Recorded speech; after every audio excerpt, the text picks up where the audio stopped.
Om Namo Bhagavate Vasudevaya. Om Namo Bhagavate Vasudevaya. Om Namo Bhagavate Vasudevaya. Reading from the Srimad Bhagavatam, Canto 5, Chapter 19, Text 20. And this is the translated with commentaries by His Divine Grace A.C. Bhaktivedanta Swami Prabhupada, founder Acharya of the International Society for Krishna Consciousness. And we are hearing about the residents of Bhartavarsa and how they approach the Supreme Personality of Godhead. We're hearing the prayers of Narada Muni in his meditation on Naranarayan.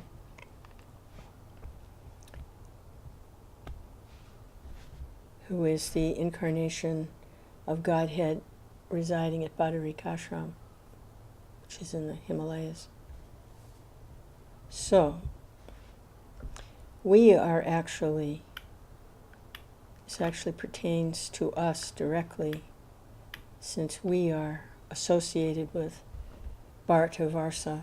Bhartavarsa used to refer to the whole Earth planet, but now it has more or less reduced down to the little area of land known as India, is what's left of what's recognizable as Bhartavarsa, because one of the characteristics of Bhartavarsa is that it offers Varnashram Dharma,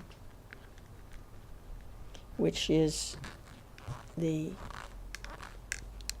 arrangement for the smooth running of society so that people are able to engage according to their natural gifts and talents and propensities.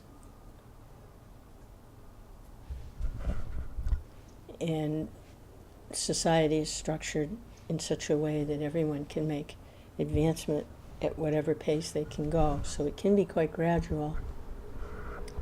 And that's a great benefit for those that take birth in Bhartavarsa. So there's a need to revive that Varnashram Dharma.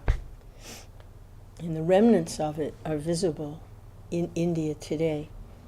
And part of the mission of the Sankirtan movement of Lord Chaitanya is to reestablish that Varnashram Dharma. But since it is an emergency, where society is in chaos and disarray, then just simply chanting Hare Krishna,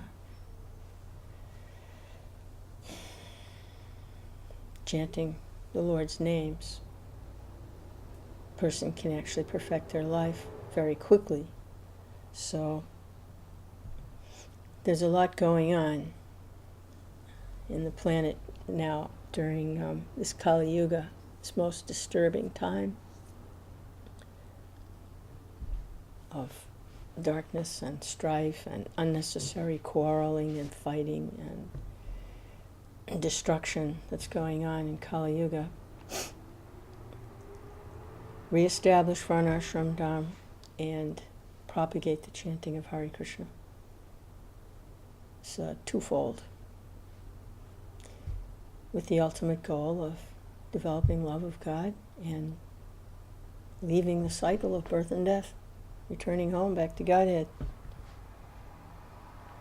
So this is the continued prayers of Narada Muni. He's glorifying the path of transcendence, path of surrender, and he specifically has been talking about the glories of Varnashram Dharma.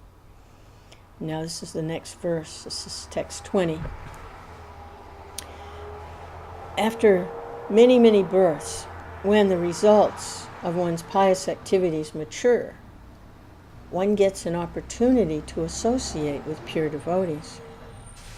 Then one is able to cut the knot of bondage to ignorance, which bound him because of fruitive activities. As a result of associating with devotees, one gradually renders service to Lord Vāsadeva, who is transcendental, free from attachment to material world, beyond the mind and words, and independent of everything else. That bhakti yoga, devotional service to Lord Vāsadeva, is the real path of liberation. So, very nicely here, the process is being described. Narada Muni is describing the process. So when Varnashram Dharma is established, it gives an opportunity for people to act piously, because the Varnashram Dharma system allows for everyone to be engaged, to provide for themselves, to support themselves. They working in an area that's natural to them, and they can provide for themselves and their families, and all material necessities are pretty much there. So it's not a distressful time. As a result, the crime, stealing and cheating and lying is very, very rare, because it's not necessary.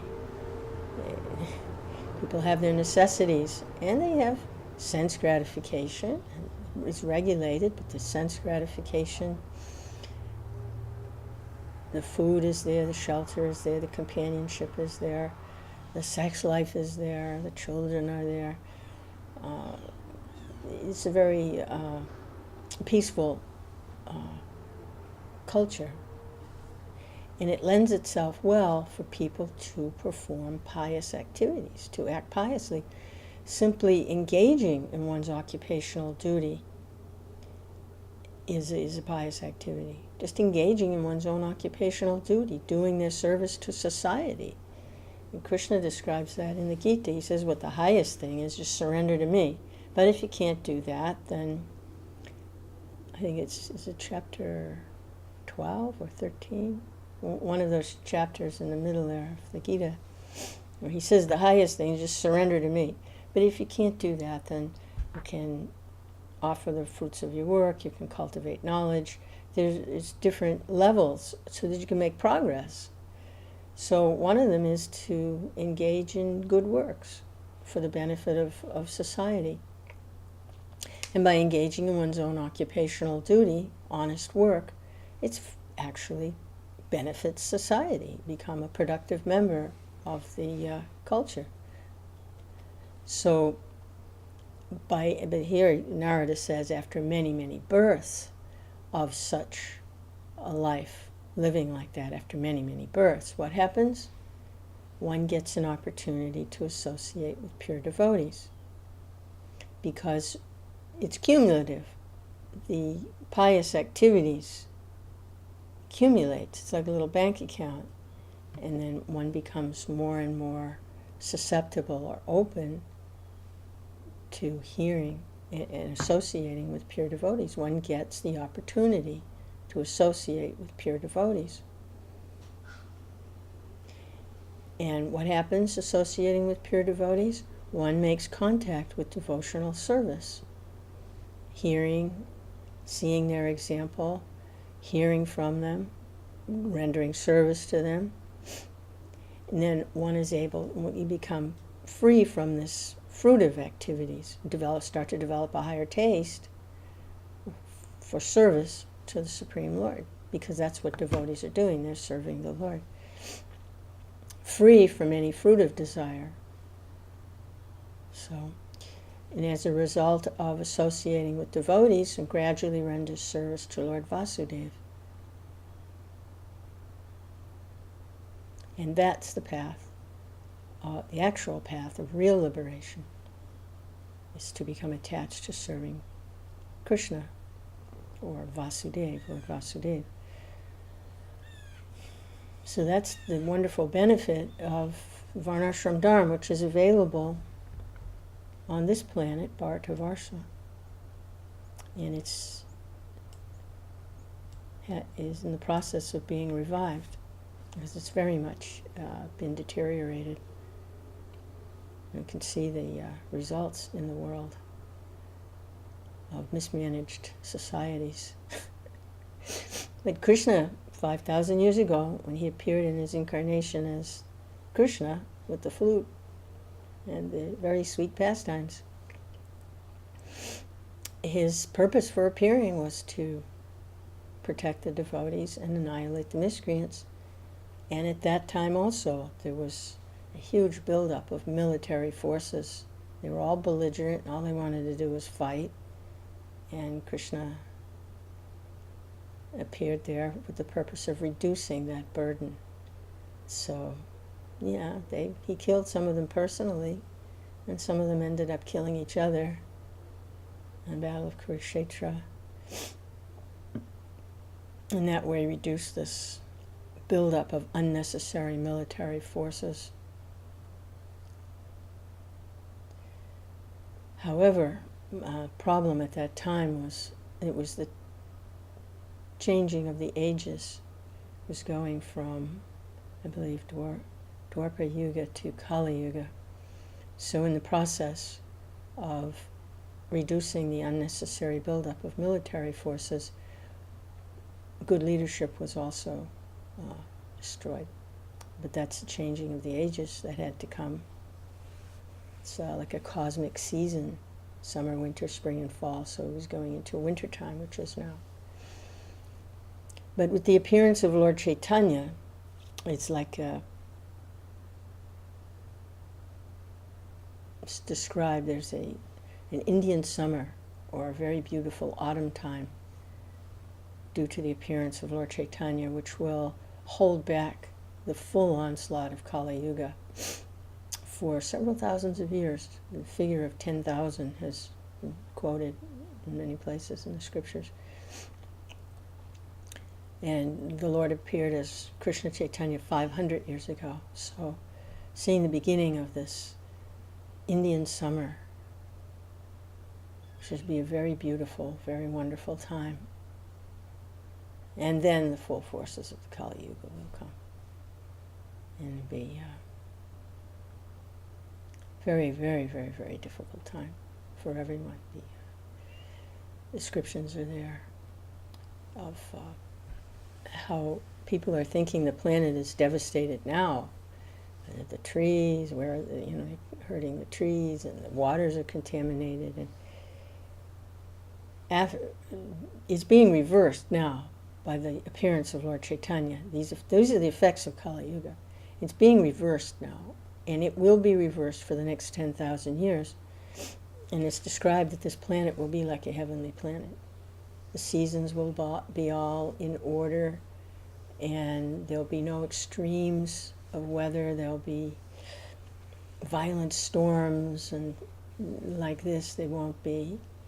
And it'll be a beautiful, wonderful climate. The weather will be ideal for producing nice foodstuffs, and people will be very elevated in their spiritual consciousness. It's coming, it's starting now. The effects of Kali Yuga, which began 5,000 years ago, and have deteriorated, as we can see if you look at history of the earth. This culture is very degraded. It's being reversed, and that will stay reversed for 10,000 years.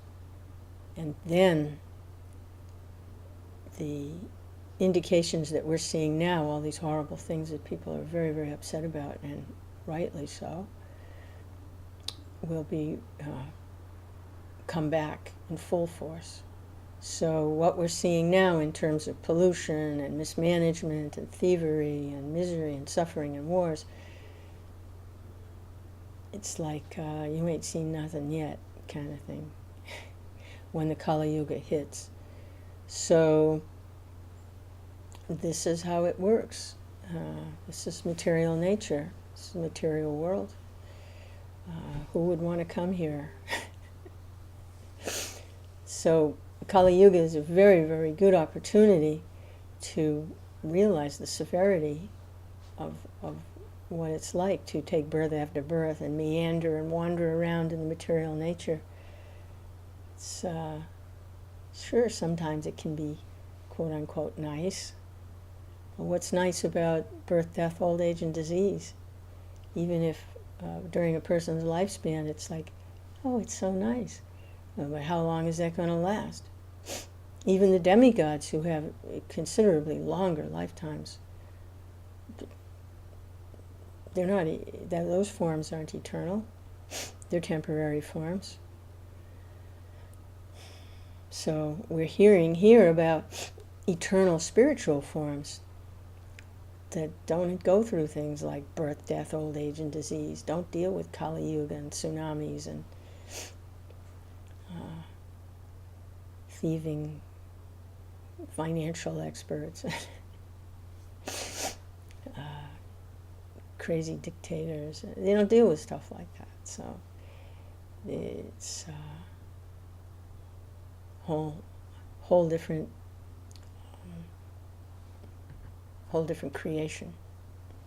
The Lord has many creations. This is one of his creations, the material world. We don't have to be here. We can go to another part of his creation. We're being invited, actually. And the Lord very much wants that. Anyone who can take advantage of this, please do. Don't need to be here in this material situation. You just don't need to be here. It's your choice. So the canvassing is going on by the mercy of Lord Chaitanya and his representatives, like Bhaktivedanta Swami, Bhaktisiddhanta Swami Maharaj, Bhaktivinoda Thakur. They're canvassing. So, Prabhupada's commentary, Brahman realization is the beginning of liberation, and Paramatma realization is still further advancement toward the realm of liberation. But one achieves real liberation when he understands his position as an eternal servant of the Supreme Personality of Godhead. In the material world, in the bodily concept of life, everyone's working in the wrong direction. When one becomes Brahmabhuta, spiritually realized, one understands that he's not the body, and working in the bodily concept of life is useless and misdirected. Then his devotional service begins.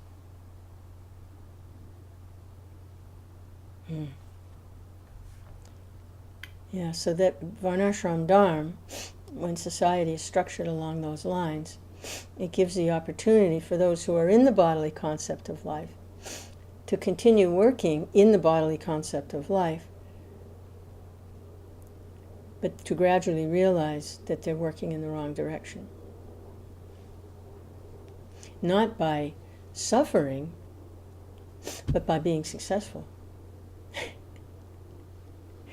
Now that's a good one.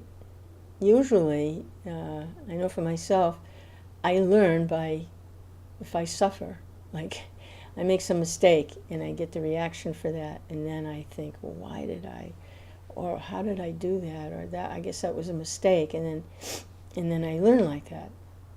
No, don't put your hand in the fire, it'll get burnt. Put your hand in the fire, you get burnt. Oh. But here Varnashram Dharma is offering a different way to learn. It's not necessary. Varnashram Dharma isn't set up for suffering. Varnashram Dharma is set up for the smooth running of society, to relieve a lot of the distress that goes on from mismanagement, the shortages and the thievery and the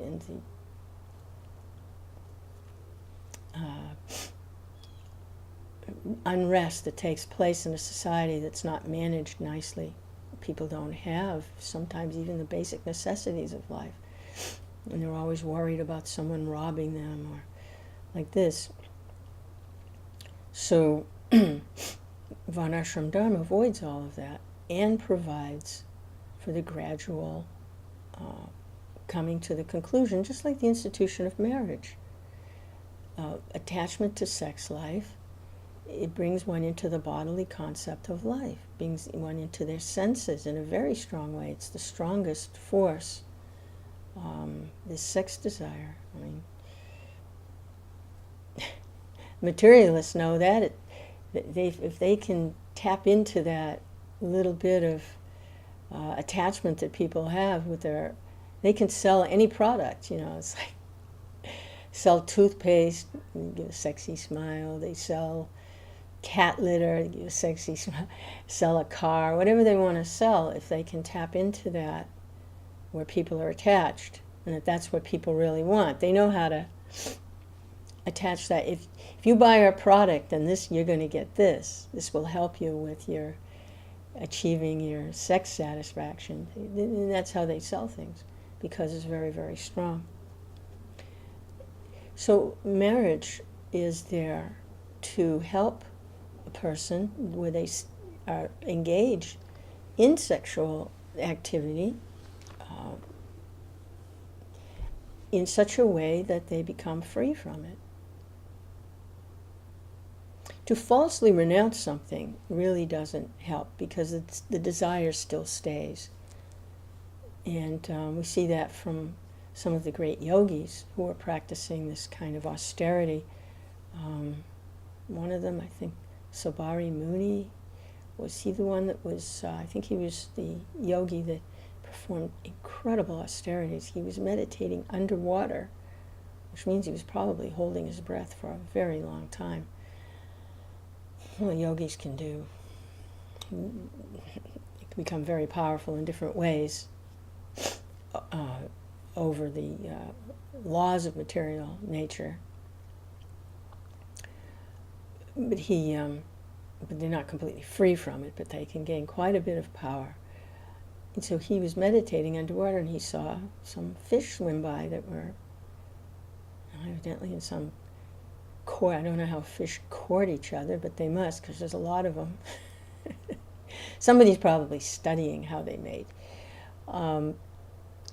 He saw the activity amongst the fish of this mating, and his mind became disturbed. He gave up his meditation. And there was another great yogi who was also meditating, and he heard the ankle bells of one of the heavenly society girls. He heard her ankle bells, and he broke his meditation. So to falsely renounce something doesn't help. Just by abstaining, it doesn't help. And one has to become free from the desire. So one way to do that is by engaging in a regulated way, and by becoming regulated. So that's the great mercy of Varnashram Dharma, is regulated fruitive activities. And marriage life, regulated sex life is regulated. So in this way, one can start to cut back from this desire. If it's left to run wild, there's no stopping it, because it's never satisfied fully, so that it goes more and more and more and more, and all sorts of degraded life takes place. Society becomes totally degraded without the varnashram system and some regulated form of managing things.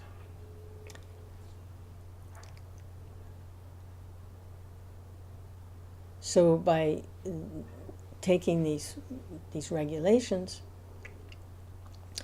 becomes Brahmabhuta. They begin to realize everyone's working in the wrong direction. The bodily concept of life is useless and misdirected.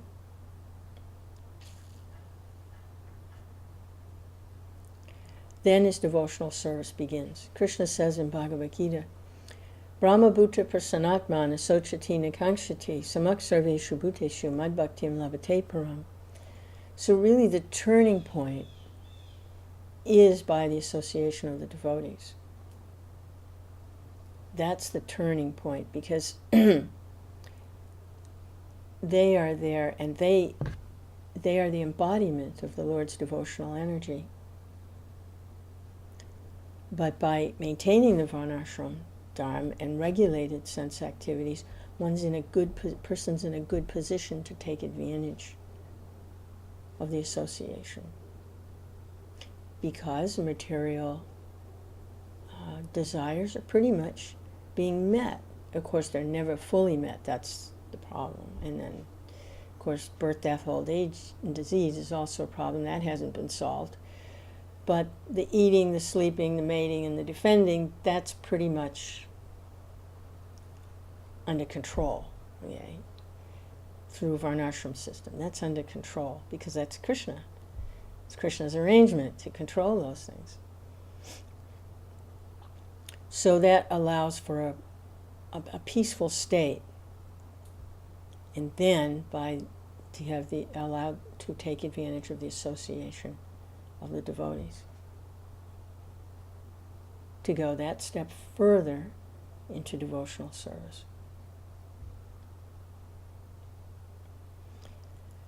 So translation, one who is thus transcendentally situated realizes the Supreme Brahman, becomes fully joyful. He never laments or desires to have anything. He's equally disposed to every living entity. In that state he attains pure devotional service unto me. And it doesn't have to be gradual. It can take place very, very quickly. It's unusual for that to happen, but it can. And that's the special mercy of Lord Chaitanya and Lord Chaitanya's pure representatives.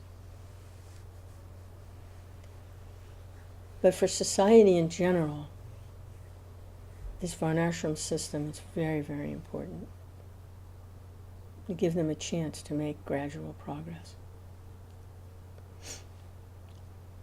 And that requires Brahmins, and then Kshatriyas to protect everyone. Brahmins to give the guidance, Kshatriyas to provide protection from disruptive forces within the society and also disruptive forces that may come from outside the culture.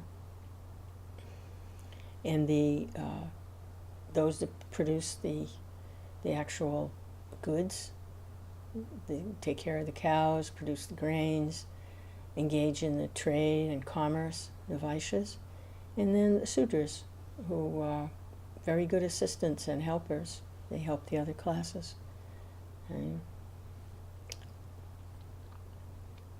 it's there naturally. These divisions are there naturally. But without good management,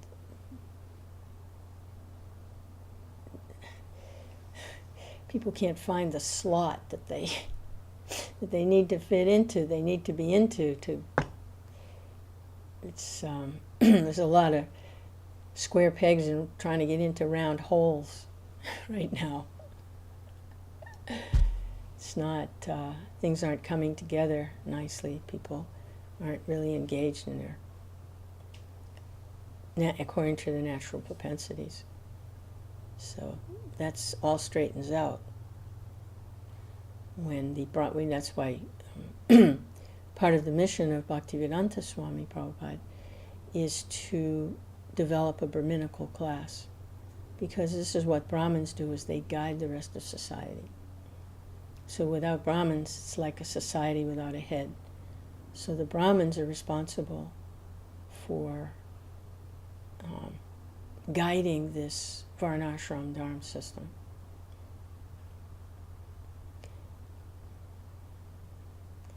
So, of course, beyond Brahmin is Vaishnav. Vaishnav is already a Brahmin. Vaishnav can be found in any class of society or have no class in society. So, Vaishnav is very very unique like that. Vaishnav is already engaged in devotional service to the Lord.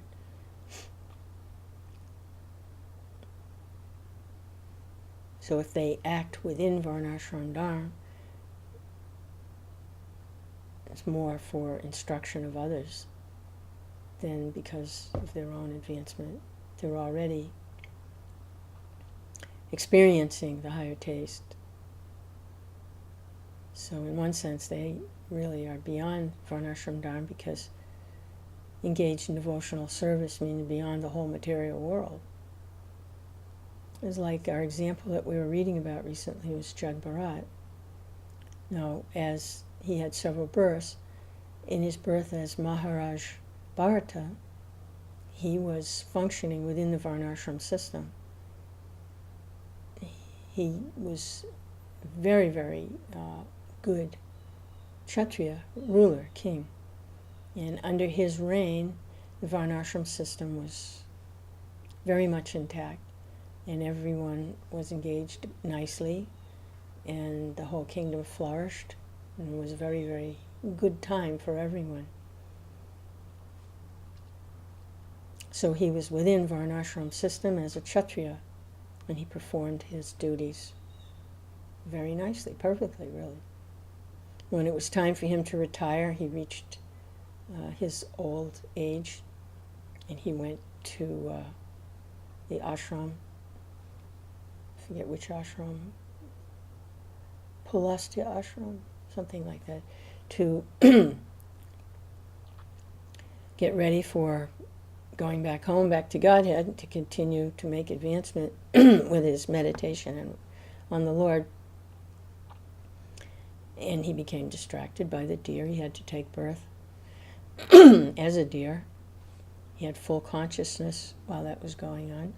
So he waded through that deer's body, and then he took birth as Jad Bharat, the son of a very pious Brahmin. But he wanted nothing to do. He didn't want anything to do with Brahmin. He didn't want anything to do with Kshatriya. He didn't want anything to do with it at all, because he'd already done his varnashram, already perfected his varnashram service. And he understood that he had made a mistake by becoming distracted when he was in his retirement, his renunciation. He'd become distracted by attachment to a small deer and had to take birth as a deer.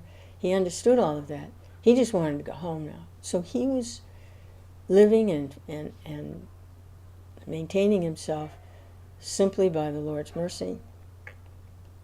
Whatever came for him to eat, he would eat. Whatever anybody asked him to do, he would do.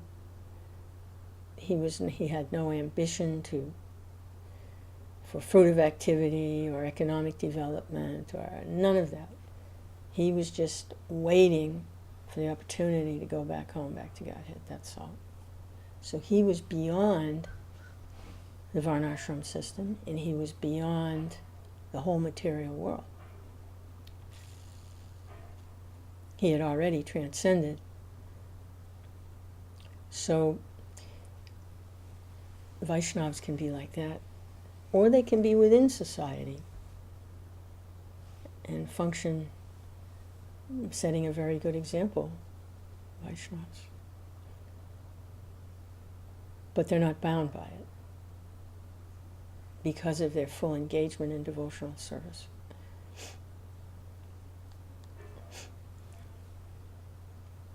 When we look at Arjuna's situation, I'm just considering something here, that Arjuna is an eternal associate of the Lord. And he was faced with that dilemma of the battle that was to take place at Kurukshetra, where he would be all his relatives, teachers, all his superiors, family members, they were mostly on the other side. They were his opponents. And so he was hesitating, why should I engage in this battle? No good can come from this. I'm just considering for a moment or two here that Arjuna was a Vaishnava. Vaishnavas are beyond the varnas and ashrams. They're beyond the whole material world because of their full absorption and devotional service to the Lord. It's not mentioned there that Arjuna was hesitating. It's usually the reasons given is the reasons that he gave, the external reasons. Oh, it will degrade society, the women won't be protected if all the great leaders are killed, and these are my relatives, I can't do this, these are my superiors. He gives a whole long list of reasons that are within Varnashram Dharma, kind of reasons, societal reasons, because he's a Kshatriya, and that's his duty.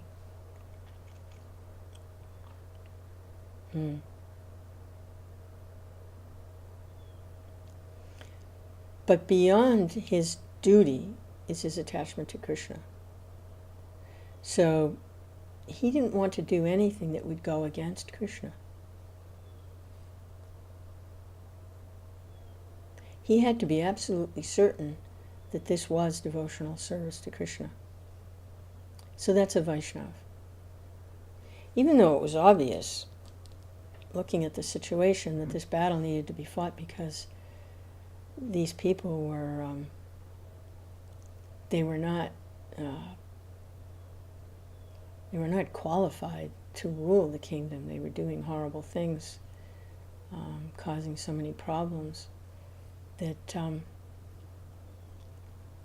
they had a cheating propensity, a lying propensity. They were belligerent, lusty. They had so many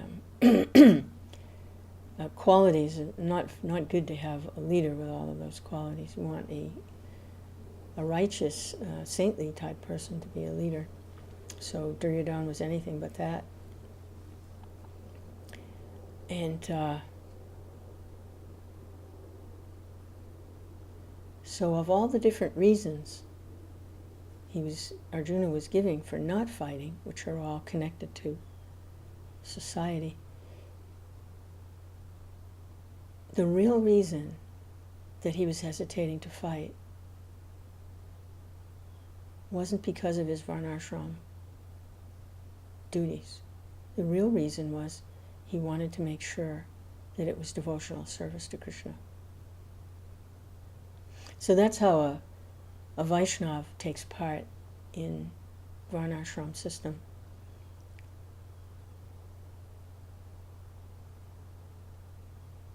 If they can perform their varnashram duties, their occupation, as devotional service to Krishna, then they take part in the varnashram system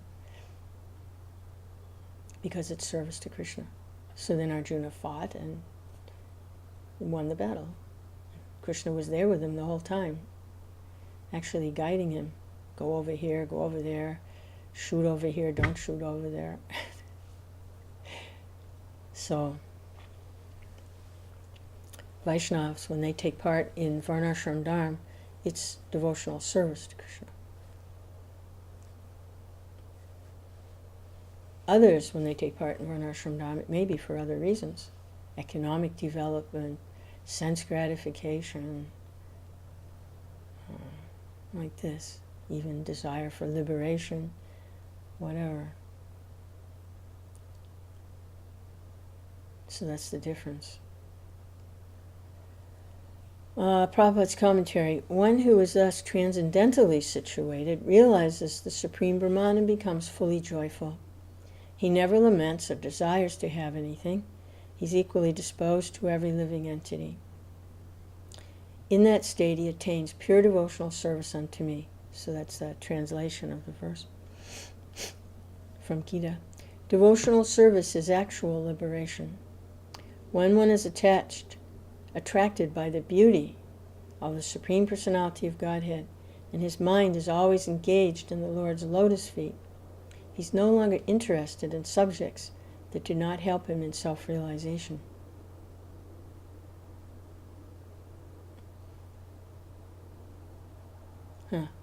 It's the beauty of the Lord. His beauty, how beautiful he is. How powerful that is. Beauty. Whatever beautiful things we see in the world, they're just a reflection of Krishna's beauty. And yet we know how attractive even the reflections are. See a beautiful man or a beautiful woman or beautiful scenery, breathtaking, awe-inspiring, overwhelming beauty. It's just a reflection of Krishna. One time I was chanting and meditating early in the morning, and I was out in a field. I was traveling with some of the other devotees, and we had stayed overnight in a camping area. And I was out, there was a field there, and it was early morning, and there was dew on the ground, things were sparkling. And it was a very pretty scene, nature. And then I noticed something had caught, the sun was just rising, something had caught the sunlight in a very special way. And looking at it, I couldn't see anything else. I was blinded by it. My whole vision was just like a giant prism effect. You know, when you get all the colors of the rainbow, and only it wasn't just a little thing. It was like I couldn't see anything else. I was actually blinded by it. The reflection, it was like that. And I didn't want, of course the sun was moving, and so it was starting to disappear. But for several seconds, maybe a half a minute, it was so attractive, it was so beautiful, the colors, it was just overwhelming. So I wanted to see what it was that made this beautiful. So I went to that part of the field, and there was a little broken piece of glass. It was just a broken piece of glass that had caught the sunlight a certain way. And I was chanting Hare Krishna, and it dawned on me that, yeah, that's just a reflection. But if I tried to look, see, it was coming from the sun. If I tried to look at the sun directly, you can't. I would lose my eyesight. We'd go blind. You can't stare at the sun. It's too strong for the eyes. But if the reflection was that overwhelming, then I could understand how awesome the source was. So we can see like that when we see someone so beautiful. There's something that happens. If I see, say, someone who's very, very beautiful, it no longer remains just a visual experience. Other things start to happen. The other senses also become activated. They become more enlivened. So when something is very, very beautiful like that, and it's obviously a reflection of Krishna's beauty, other things happen too, other experiences within the body. Sense of taste, touch, skin, everything becomes more activated. So Krishna's beauty, when we get, now we're hearing from these devotees, they're actually perceiving Krishna directly. They're seeing Krishna directly. Sometimes they cry, they fall on the ground, they become unconscious. How Krishna's beauty, it's his beauty, how beautiful he is. He's beautiful. Beauty is attractive. It's his attractive feature. Attraction means beauty. The beauty of the Lord. So he's someone who is attracted by the beauty. Now, we can get a sense of the beauty of the Lord by hearing about the Lord, hearing how beautiful he is. Because there's also beautiful music. Things happen when we come in contact with actual beauty, pure beauty. Things happen. It can happen through music, beautiful music, or seeing something beautiful. We don't usually use that word beauty in terms of food, but if something is so delicious, we use the word delicious, but that's also beauty, the beauty of the food, the beauty.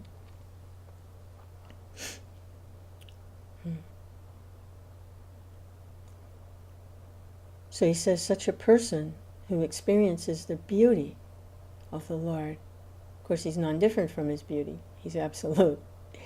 He's no longer interested in subjects that do not help him in self-realization.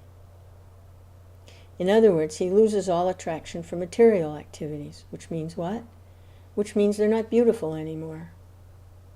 They have a kind of dullness to them. They're not beautiful, they're not attractive. Where's that beauty that I experienced? I just want that beauty. Maharaj Parikshit was like that. When Krishna expanded himself into the womb of his mother, when Asvatthama was trying to kill him with the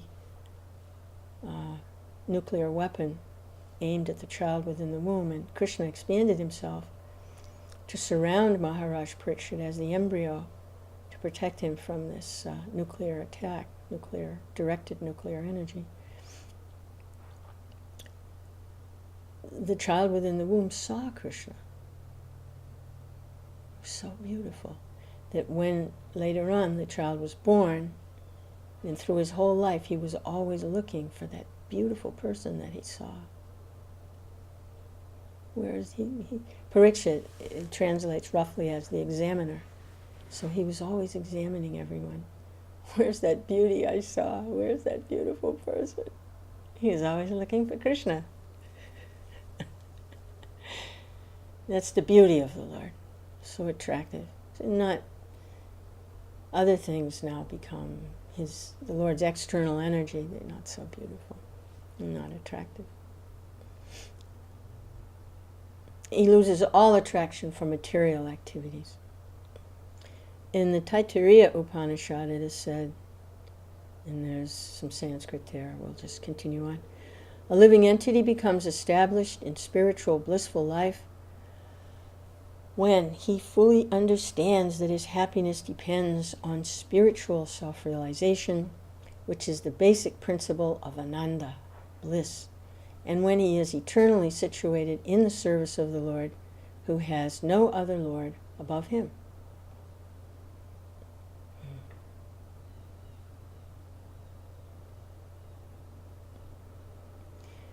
A living entity becomes established in spiritual blissful life when he fully understands his happiness depends on spiritual self-realization. So then such a person will be not inclined to engage in anything that takes him away from spiritual self-realization, or takes him away from devotional service.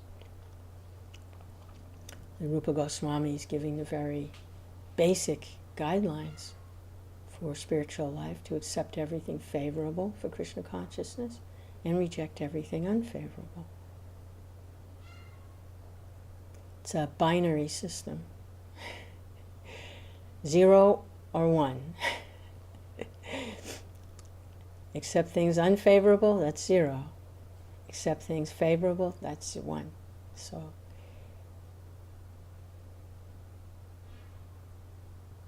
depending on spiritual self-realization.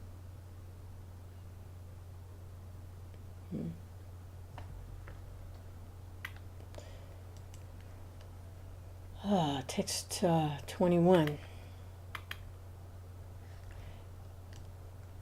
This is Narada continuing, since the human form of life is the sublime position for spiritual realization, all the demigods in heaven speak in this way.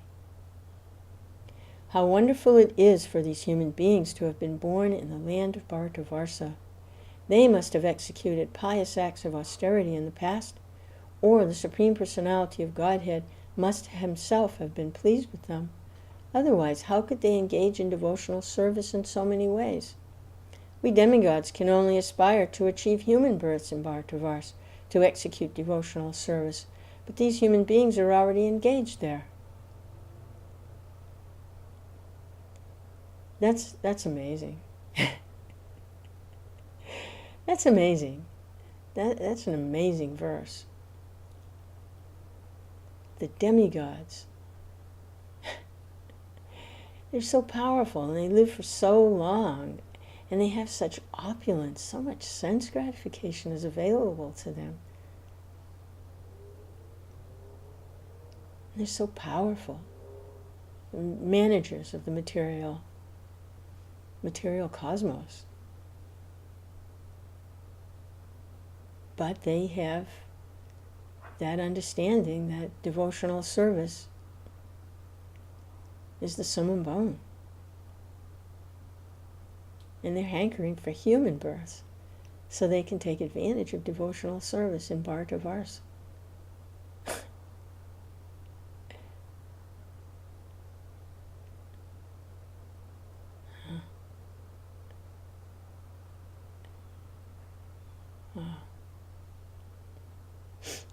So it's not a material estimation, because by material estimation the demigods are far better situated materially.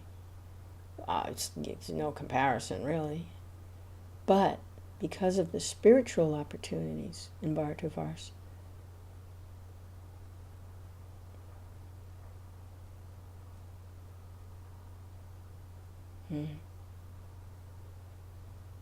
we demigods can only aspire to achieve human births in Bhārata Varsa, to execute devotional service.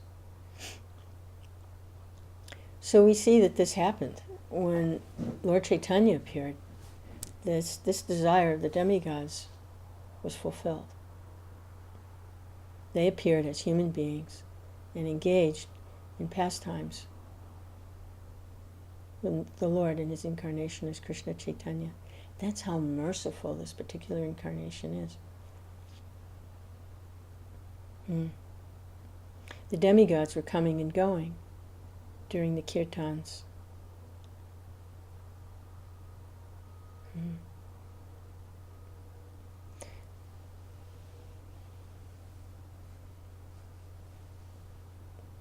The desire isn't to take birth as human beings so they can enjoy in the material world as human beings on planet Earth. That is definitely not their desire. But the desire is to take birth as human beings on planet Earth if they can engage in devotional service to the Lord. And this did happen in Lord Chaitanya's appearance. And also is his appearance as Krishna. When the Lord appears, his associates and the demigods, they all appear also to take part in his, to serve him in his pastimes. We know that when Kamsa was very upset about the appearance of Krishna, he was advised that if he couldn't locate Krishna directly, he should just kill all the children that had been recently born. Because not only Krishna, but the demigods were also appearing. So this is the demigod's prayer, so they can engage, so we can execute devotional service. See, they're already serving. The demigods are serving. They're already servants. They're very elevated managers. They have a huge amount of responsibility. And along with that, they have very good facilities for their own enjoyment. But to execute devotional service directly to Krishna, when Krishna's appearing, for that, they'll take birth as human beings so they can do that.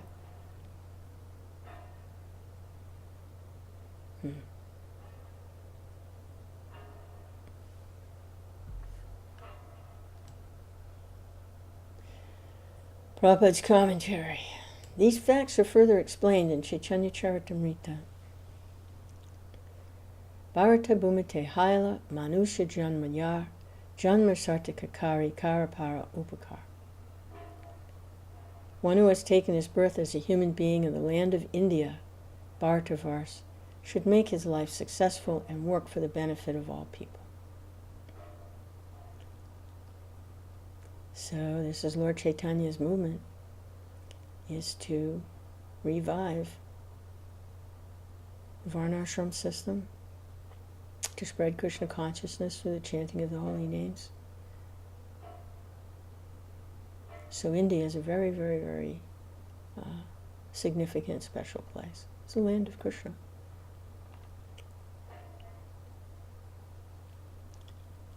There are many facilities in India, Bharatavarsha, for executing devotional service. In Bharatavarsha, all the acharyas contributed their experience, and Sri Chaitanya Mahaprabhu personally appeared to teach the people of Bharatavarsha how to progress in spiritual life and be fixed in devotional service to the Lord.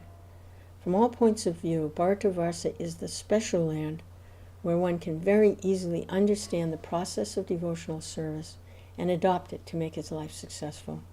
If one makes his life successful in devotional service and then preaches devotional service in other parts of the world, people throughout the world will actually benefit. Yes, we see that. People in other parts of the world are actually benefiting. And this is by the mercy of those devotees who travel and preach. And foremost amongst those is His Divine Grace, A.C. Bhaktivedanta Swami Prabhupada, who is very successful in getting this message out to the rest of the world, and also inspiring those in Bharatavarsha, India, to take up the same path of devotional service and perfect their lives, and also travel and preach.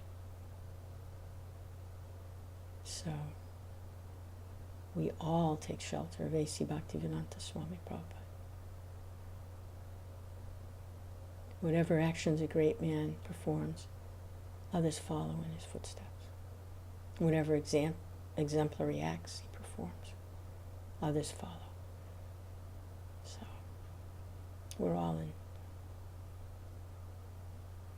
benefiting from His divine grace. Hare Krishna.